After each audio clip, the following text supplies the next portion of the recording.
नागेन्द्रहाराय त्रिलोचनाय भस्माङ्गरागाय महेश्वराय नित्याय शुद्धाय दिगम्बराय तस्मै नकाराय नमः शिवाय। मन्दाकिनीसलिलचन्दनचर्चिताय नन्देश्वर प्रमथनाथ महेश्वराय मन्दारपुष्पबहुपुष्पसुपूजिताय तस्मै मकाराय नमः शिवाय।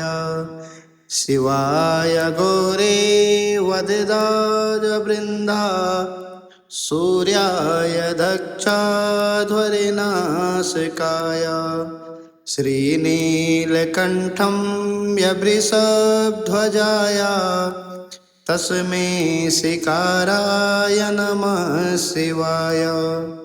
वसिष्ठकुम्भोधवनोतमार्या मुनीन्द्रदेवाचितशेखराय चन्द्रार्कविश्वा नरिलोचनाय तस्मै वकाराय नमः शिवाय। यक्षस्वरूपाय जटाधराय पिनाकहस्ताय सनातनाय दिव्याय देवाय दिगम्बराय तस्मै यकाराय नमः शिवाय।